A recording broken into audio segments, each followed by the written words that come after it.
Hello everybody. Yes, I've got a rant. um, right, as some of you may know, particularly those who have been watching my videos every day, uh, I I do a podcast with a couple of guys, Melt 1976, ZX Star and Mr. Gamer One here on YouTube. Uh, I'll put links to their YouTube channels down there. Right. Um, basically, for those who don't obviously know them, at least Matt and Tony. They once, we used to do a podcast called The Retro Assistants. Um, uh, we had a great time with that podcast. Really good fun, and I'd enjoy it until quite late. But the other guys, and of course me as well, we all had great fun with it. And we just really enjoyed it. Enjoyed it and had a great time. And it was like we just used to look at like a series of old games and whatnot and things, and just basically say we talk about them, say what we thought of them. We were never, we were never professionals. We were never professionals or journalists or anything. We just did it we just did it because we're video gamers. We were gamers who enjoyed it. And who just enjoyed having a good banter. And the podcast we did got very favourable reviews. In fact, if it's still on iTunes now, if you want to look at it, the Retro Assistants podcast, it's still on. I think it's still on Problematic as well. I haven't checked. But if you look at all our iTunes reviews, you realise that pretty much all the reviews we got were 5 stars. 5 stars. And people loved us, and it was great. But we started up one and started up this new one, RMI Fusion, simply because we enjoyed doing the other podcast. We had a great time with it, but we decided that we wanted to move into modern gaming, and the things with our Retro Assistants podcast is that it was based at over at the Retro Asylum. And we wanted our own website, so we kind of wanted to move on from there and talk about as well as all gaming, as well as new and retro. So we started this new one, set up the website and things, and basically preparing content and things like that. That's what Tony often says. Yeah. And we had. We've certainly had a lot of fun doing it and things. We've recorded the podcast. We've done 3 episodes so far. Episode 4 is going to be done this Friday, and I think it is. And we've had some great fun doing it. The thing I want to talk about is basically, well, if you go to our iTunes page for the new podcast, the RMI Fusion, you may notice that we've got 3 1-star reviews. Now, we can't. Now the thing is, we can take criticism. We want people to criticise us because we want to know what can we do to make the show better. But the thing is, the 1-star reviews we've got are basically done by people who clearly don't know what the whole purpose of the podcast. The thing is, we're being compared to the likes of like IGN, GameSpot podcasts and whatnot. The proper big boys podcasts. The ones done by the proper journalists and stuff. And we're not that. No. But people have criticised us for being unprofessional. Not particularly the most knowledgeable and stuff. I said, well, the thing is, we're not meant to be IGN or GameSpot or any of the bigger podcasts like the Giant Bombcast and things. We're not trying to be them. The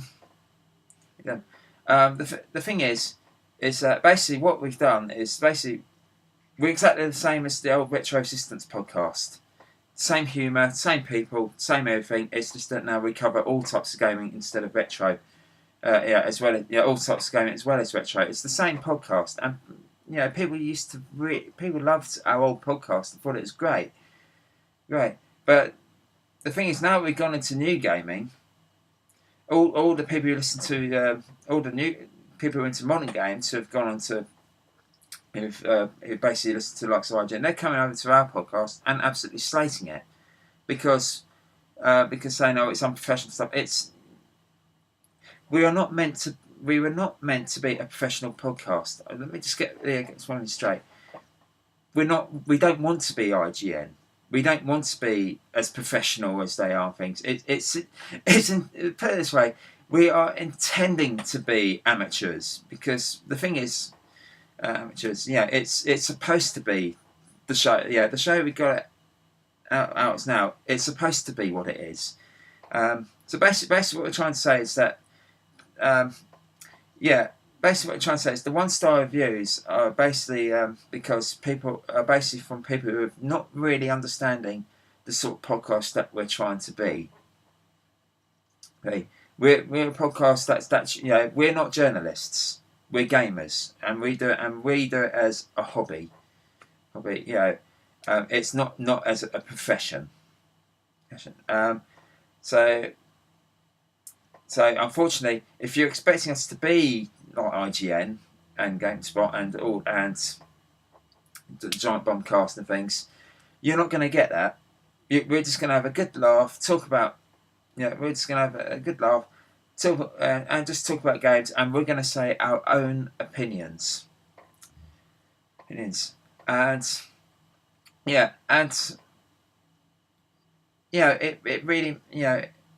really saddens me that the fact that we're getting all these 1-star reviews because not because our show is bad, but because we're just not being understood by many of the new people who are coming in who have not listened to our old podcast, but they've come in to listen to the likes of IGN and stuff, and they want something a bit different. We're just doing, the likes of IGN stuff, GameSpot, they take it seriously. They're journalists, they do serious game reviews. We're not meant to be serious. We don't want to be a serious podcast. We want to be kind of informative. Let others discover other good games as well. But we're not trying to be like the big boys. And we're not, like I said, we're not trying to be GameSpot or IGN podcasts. We're just trying to be a real down-to-earth gaming podcast that's brought to you not by journalists but by real proper hardcore gamers. And the thing is, the reviews we've had are basically not fair, and basically just trying to, and basically they're trying to criticise the show because we're not trying to be IGN. Well, it's because we don't want to be IGN or anything like that. So, and this leads me on to, I'll put a link down below to let you look at the reviews. But to be fair, some of them are ridiculous. There were two. The first review we had was basically from the one by Mr. Syrup, who basically he did a first review, then he amended it after episode 3.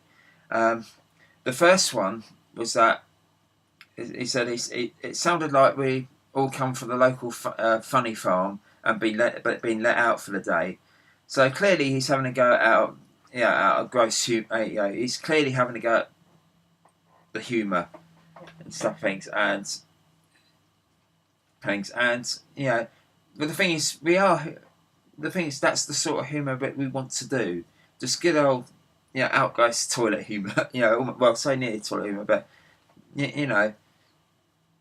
we want to be a funny and entertaining podcast. Obviously, you're not going to appeal to everyone, but No, and the second one was a bit better. It was just someone saying he was disappointed and things. But once again, yeah, he said once again he tried to listen to it and stuff, and basically he was a bit disappointed at the fact that we weren't trying to be professional and stuff. No, okay, yeah, but the thing is, like I've just said millions of times, well, many times now, we don't want to be like the big guys. We just want to be guys who are serious into gaming. We're guys who are serious into gaming, but don't want to become. But we're not journalists and stuff. So what you're hearing in our podcast is, straight from video gamers themselves. It's straight from people who don't do who aren't journalists as part of their job. It's just we have a passion for gaming. We're hardcore gamers. We want to talk about games. So we went. So basically, it was just not quite what I was expecting. So, but at least he wasn't rude. I wouldn't say he was. Well, basically, yeah. So it's not a good point. But the biggest issue I had was with the most recent one that we had. We got this one a couple of nights ago from Not a Geek Gamer 101, and I sat down, I read his review, and I honestly can't believe this guy. Seriously, it's in there, but honestly, check it. Check it out. Words can't describe what a tit he is. Right. Well, basically, the thing is, he said he's listened to some podcasts, good and bad, but I've never come across such rubbish in all my life. Right. The first thing he said, right, was that 2 of the members have Asperger's syndrome, which is true. That's me, unfortunately. Unfortunately, if you didn't know, I do happen to suffer from Asperger's syndrome, which is like a mild form of autism. So it's me and Will, aka Mr. Gamer 1.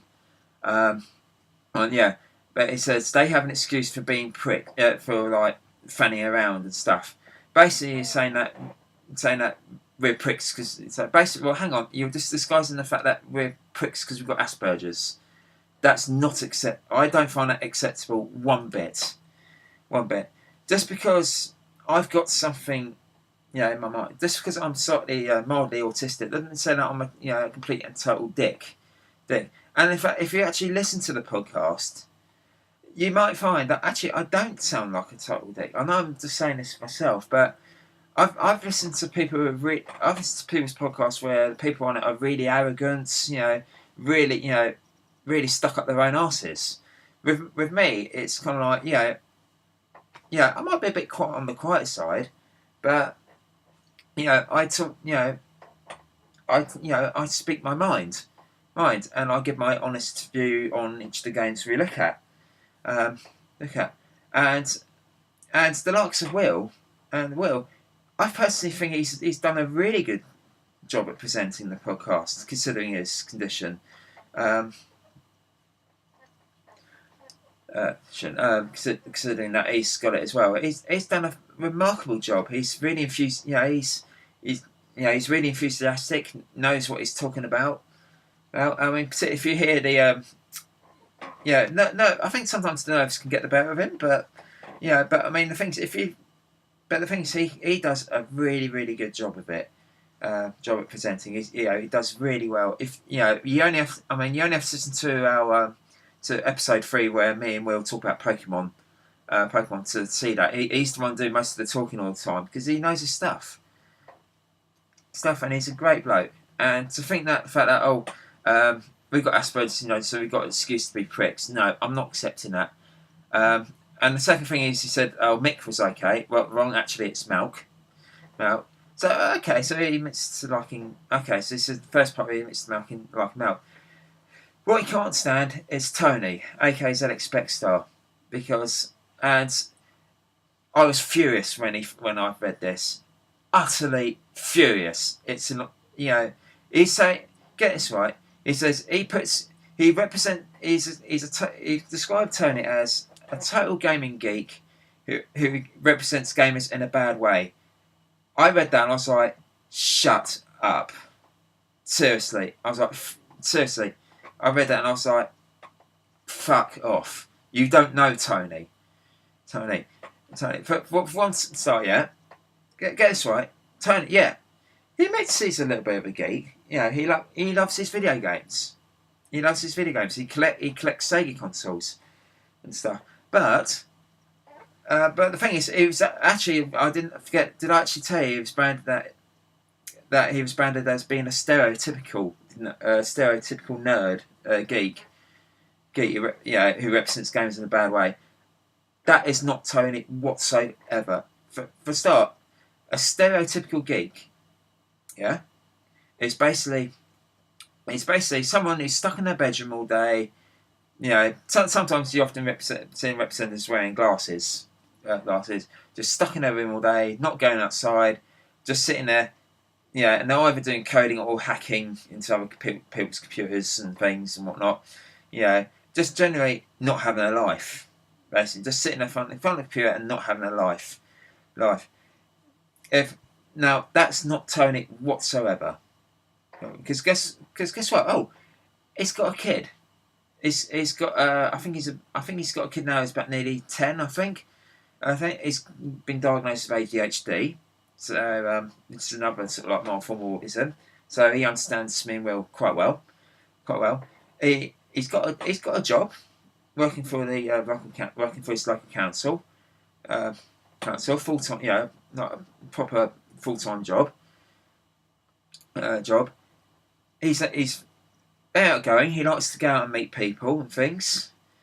You know, and he's just, you know, it's just an all round cracking bloke.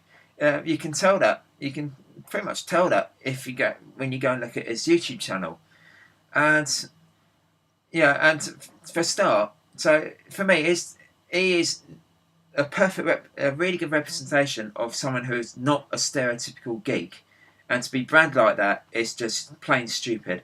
And the fact he represents, and I can't believe the fact that he was being described as representing gamers in a bad way. Basically, he's a hardcore gamer. Now, by saying that Tony represents gamers in a bad way, it's basically you're saying that all hardcore gamers represent gamers in a bad way. Well, hang on. Hardcore gamers. You're saying that you hate proper. So you're saying that you like listening to podcasts based on video game stuff, but you can't. But you're going around and branding hardcore gamers, people who actually sit down and play the real stuff, as just plain nerds who ruin gaming. Well, hang on. Without hardcore gamers, we wouldn't have had gaming in the first place. And and believe it or not, I've actually done work experience for a couple of game companies. I have. One of them was actually quite a big one. Now, the guys who I worked with, you could say they were a geek in a way, because they're doing lots of coding and because they're doing all the programming stuff. But they were really nice people who actually, who in a way did have, a little bit of a life outside of the games industry. They do work long hours. They love what they're doing. So, to me, it's just stupid to brand hardcore gamers as damaging the games industry and putting them in the dark part. So basically, he's blaming all of gaming's wrongs, controversies in the past on the gamers.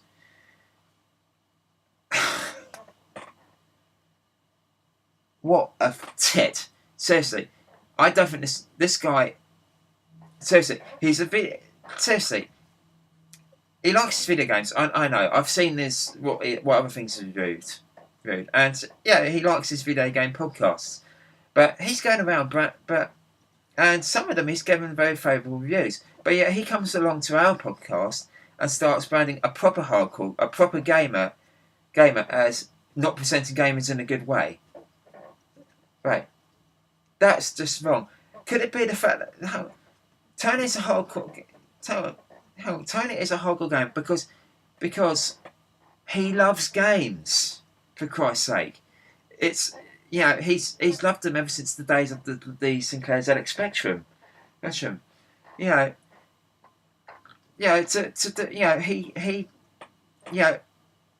He loves his video games. Seriously. So, like I said, you only have to go to his channel to find that out.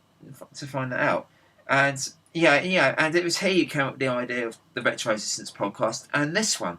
He loves his games, and you're just going to shun him up the backside for that? That is totally fucking unacceptable. Sorry, not a Gamer Geek 101. You represent gamers in a bad way because you're going around saying that all hard, because basically by saying that Tony because basically by going around saying that Tony is a hardcore gamer and saying that and he's a fool for it, it's just fucking stupid. Sorry. So I mean that's like saying and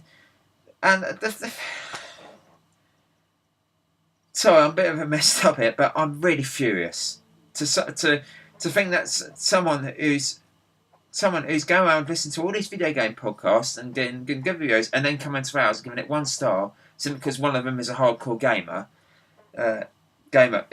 who's got a lot, who's got a life, who has got a life.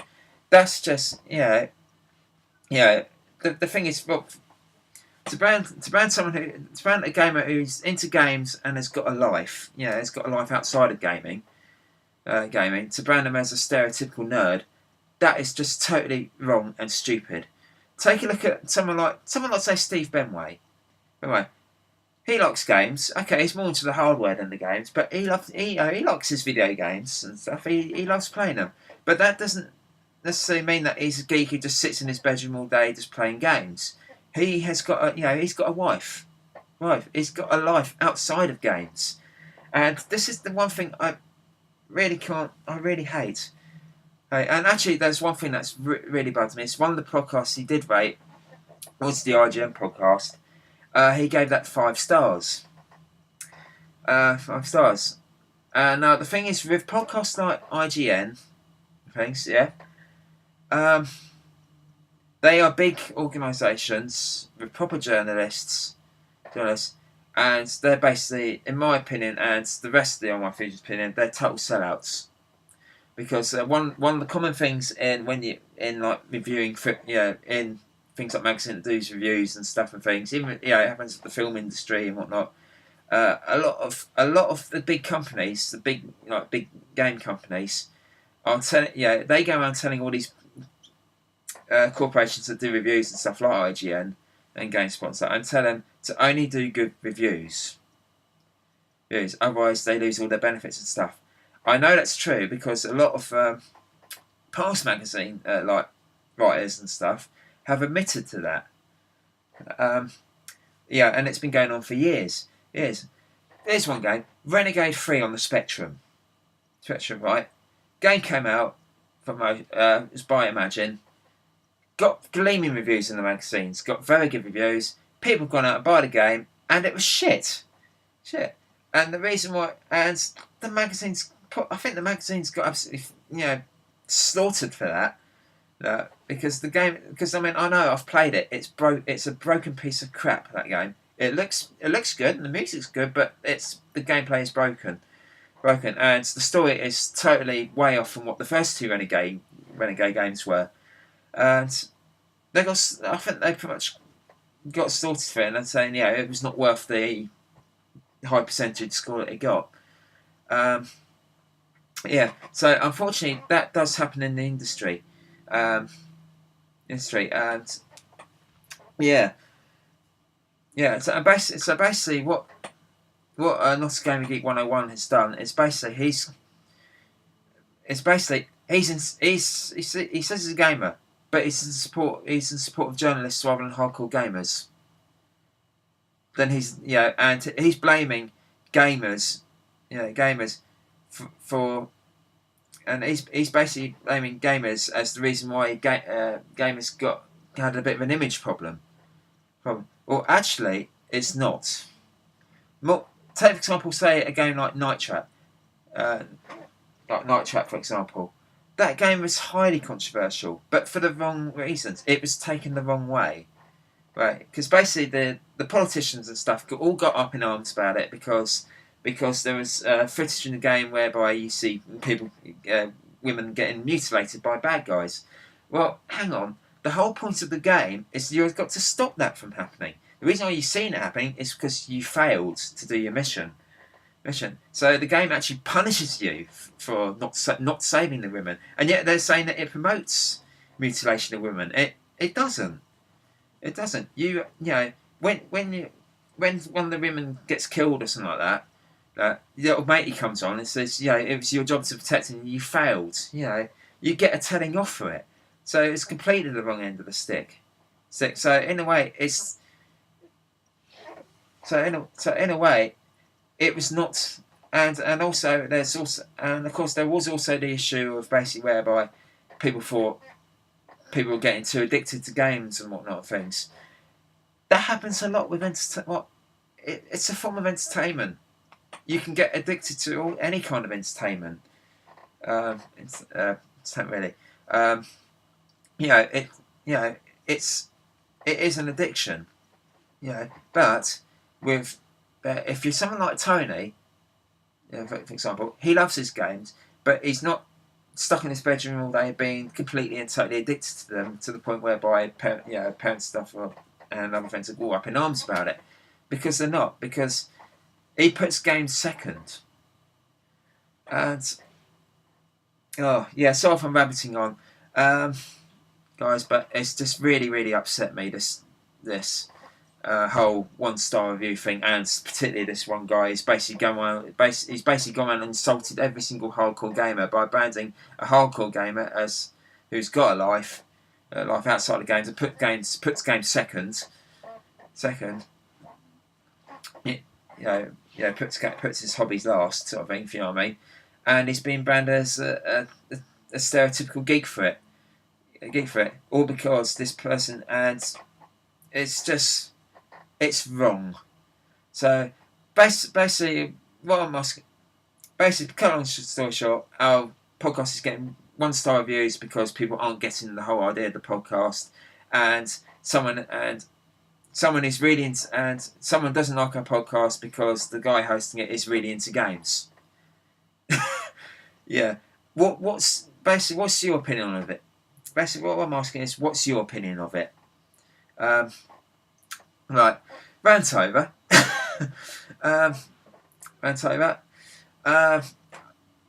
See you later, guys.